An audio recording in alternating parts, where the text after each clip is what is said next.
Hey YouTube, Everywhere116 here with Omnipresence Productions. With the recent announcement of Ace Combat Horizon Assault, it's very easy to take a nostalgic look at the past Ace Combat games. All of the games in this series have been exceptional, from the original Air Combat all the way to Ace Combat 6, and in my debut video I'll show you the best parts from the series. Note that in this video we won't include the handhelds or the PlayStation 1 games, mainly because I have never played them. So, without further ado, let's begin this countdown.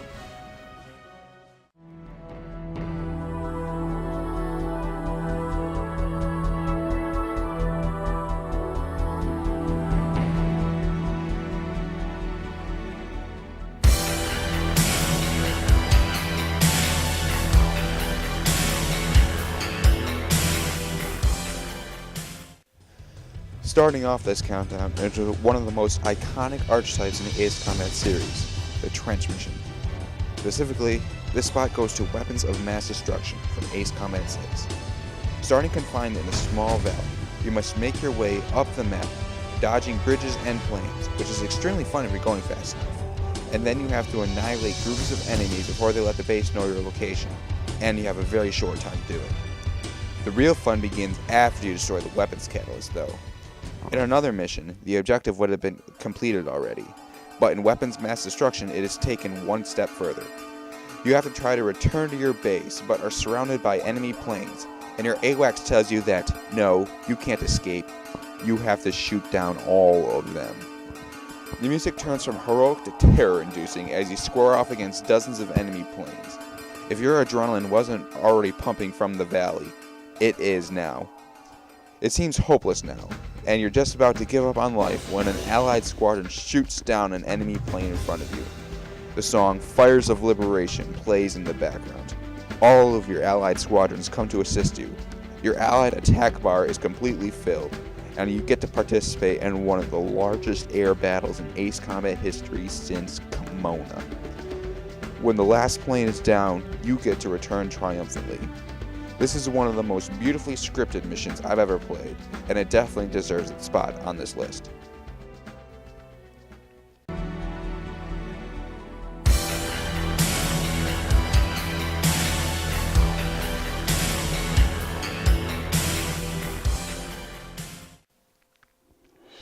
The Yuktobanians never got an urban city mission to finish off the war with like many of the other enemy countries did in the Ace Combat series, but that's okay.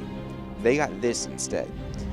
There is something about the mission Fortress in Ace Combat 5 that sets it apart from all the other Stronghold Siege missions in the franchise. But what is unique about it?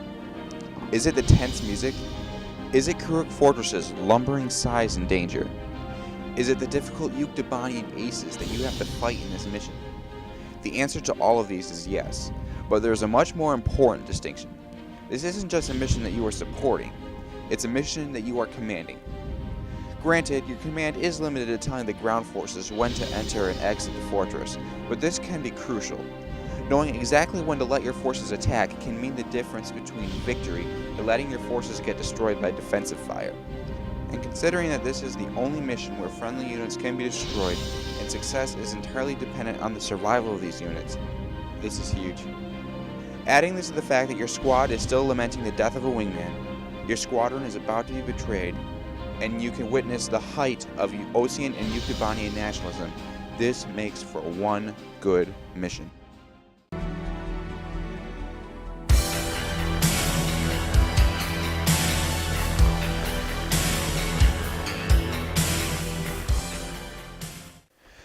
For most of Ace Combat 0, it seemed like Namco had moved on from some usually heavily used concepts in the Ace Combat series. For example, there wasn't a single trench or tunnel mission in the entire game. The entire game until the Valley of Kings, that is. And I'll tell you, it is awesome. At first, you fly through a narrow valley similar to what you did in Weapons of Mass Destruction, but this time, it's a lot better because you are accompanied by around a dozen other allied planes. You also get to watch as each one of these planes is shot down by the enemy, slowly eating away at the squadron until only you and your new wingmen are left.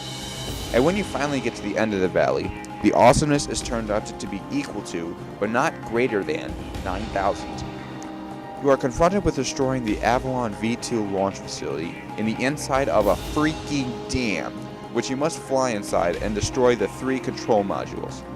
When you reach the end of the dam, you fly up out of it, flip, do a barrel roll, and then go back into the dam going in the other direction. Like the dam is a giant half pipe and you are a 1,000-mile-an-hour skateboarder. It's a great way to end the game because everyone knows that there are only 17 missions in Ace Combat Zero, and that's that.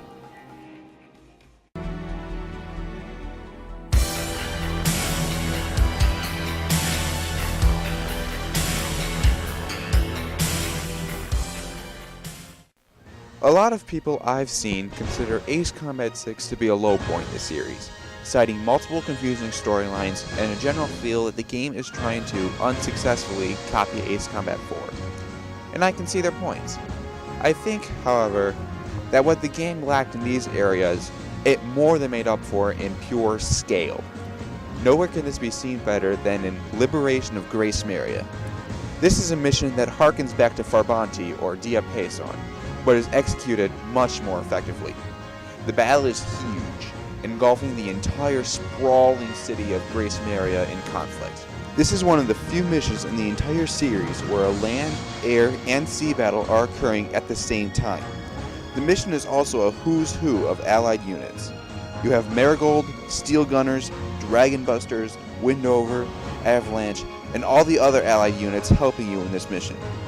The mission would have, in all honesty, made it higher than 7th if it wasn't for that completely unfair, ear-screeching boss fight with Pasternak at the end. Seriously, I refuse to fight him anymore unless I'm flying in the Nosferatu, and I'm so tired of these mother in UAVs shooting at my mother in plane!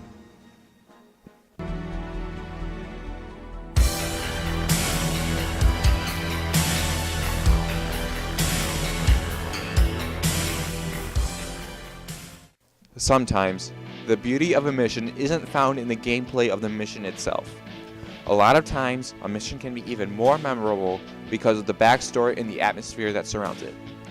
This is the case in Emancipation from Ace Combat 4. The mission is set in the city of San Sebastian, which is the same city that the unnamed narrator of the story resides in. Many elements that played a major role in the civilian story also show up in this mission, such as the resistance against the Erusian occupation forces and the blackout. But more importantly, as you move from section to section of the city clearing out the Erusians, you get the feeling that the narrator is somewhere down there on the ground below, even though he isn't taking part of the heroic battle. He is under the wings of the Protector, as the intro sequence is eager to tell us. It's the intersection of story and gameplay that makes this mission great. It may not be overtly epic or adrenaline-inducing, but it's emotional and memorable, and that alone gives it a spot on this list.